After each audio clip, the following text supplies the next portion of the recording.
Bonjour à tous et bienvenue dans ce nouvel épisode de Commencer à comprendre. Aujourd'hui, je vais vous raconter une histoire qui se passe à Tijuana, à la frontière entre les États-Unis et le Mexique. Il y a deux protagonistes dans cette histoire, Michael et Diego. Michael est garde-frontière, il va donc passer son temps à fouiller les personnes qui entrent sur le territoire des États-Unis. Et un jour, il voit débarquer un jeune homme, le fameux Diego, qui arrive avec une brouette qui est pleine de sable. Alors Michael interroge Diego, il fouille le sable, il démonte la brouette et comme il ne trouve rien qui soit illicite, eh bien, il le laisse passer. Et c'est ainsi la même routine qui se déroule pendant près de 30 ans entre les deux hommes. Mais voilà que Michael approche de la retraite, c'est aujourd'hui son dernier jour et Diego arrive avec sa brouette de sable. Michael la fouille et il ne trouve rien. Diego entre aux USA. Le soir venu, Michael se rend du côté des sorties du territoire et il attend Diego. Lorsqu'il le voit, il lui dit « Écoutez monsieur, je suis en retraite depuis ce midi, nous ne nous verrons plus. Mais j'aimerais vous poser une question que je me pose depuis 30 ans. Je suis à peu près sûr que vous faites de la contrebande. Est-ce que je me trompe ?» Mais bien sûr que non, vous vous trompez pas. Pourtant, j'ai fouillé le sable, j'ai démonté votre brouette, je vous ai interrogé tant de fois, je n'ai jamais rien trouvé. Mais c'est pourtant évident. Je fais de la contrebande de sable. Chers amis, tous les dimanches, nous affirmons dans le credo que nous croyons en l'Église, une, sainte, catholique, apostolique. À votre avis, est-ce que c'est évident ou pas si évident que ça?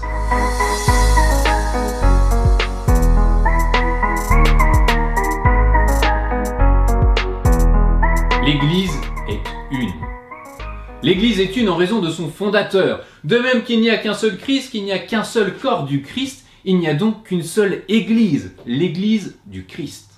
Comme nous l'avons vu dans une vidéo précédente, Jésus a fondé l'Église sur les apôtres. Et aujourd'hui encore, l'Église repose sur les descendants des apôtres, les évêques, qui où qu'ils soient dans le monde du fin fond de l'Amérique du Sud, aux plaines désertiques de Sibérie, eh bien ils forment ensemble un collège, c'est-à-dire une assemblée qui avance à la suite du Christ.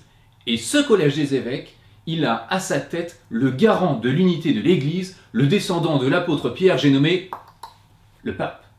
Mais attention, unité ne veut pas dire uniformité. Si dans l'Église nous partageons tous la même foi, eh bien la variété des dons de Dieu est telle qu'il existe une grande diversité au sein même du peuple de Dieu.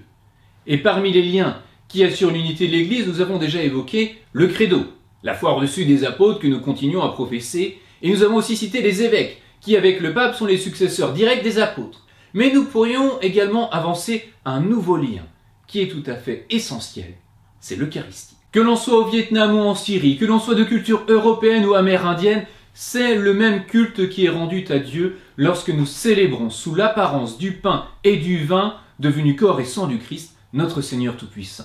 Voici encore un lien important qui fait l'unité, le baptême.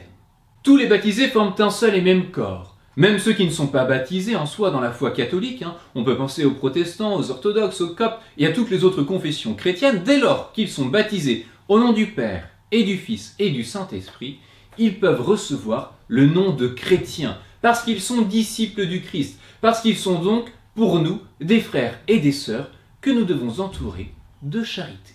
Et plus encore, parce que les divisions blessent l'unité du corps du Christ, parce qu'elles affaiblissent la foi et la crédibilité des chrétiens, nous devons cheminer ensemble avec un esprit de vérité, un esprit qui est fondé sur les enseignements de l'Écriture sainte, sur les enseignements du Christ, qui nous demande d'être tous un. Et c'est ce que l'on appelle l'œcuménisme. L'Église est sainte.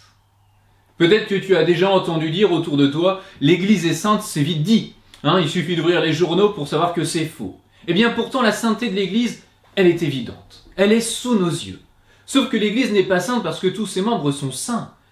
Elle est sainte parce que Dieu, qui est saint, agit en elle. C'est comme pour les grandes figures de sainteté. Ils sont saints parce qu'ils se sont nourris de l'amour de Dieu et qu'ils ont su, à leur manière, le répandre partout autour d'eux.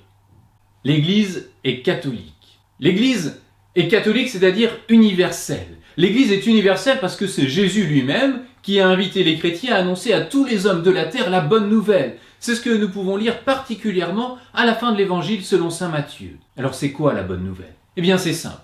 C'est comme le port salut, c'est écrit dessus. Jésus en hébreu, ça signifie Dieu sauve. Alors la bonne nouvelle de Jésus-Christ, c'est que Dieu sauve de la mort et du péché, que Dieu veut pour nous la vie, l'amour, la paix et la joie en abondance, et même en surabondance. Enfin, l'Église est apostolique. Mais qu'est-ce que ça veut dire que ce mot-là ? D'abord, comme nous l'avons déjà évoqué, ça veut dire que l'Église a été fondée sur les apôtres, et que la mission des apôtres se transmet jusqu'à nous aujourd'hui. En fait, la foi catholique, c'est assez simple. Il suffit de parler grec, latin et hébreu pour tout comprendre. Comment ? Attends. À l'école, on t'a juste appris à parler l'anglais ou l'espagnol et l'allemand. Qu'est-ce qu'on t'a appris, mon grand ? Bref, apôtre vient du grec apostolos, qui signifie envoyé ou messager. Et l'Église, tous les baptisés qui la composent, bien sûr. Cette Église, elle est donc apostolique en tant qu'elle est envoyée vers tous les hommes pour transmettre un message, la bonne nouvelle de Dieu.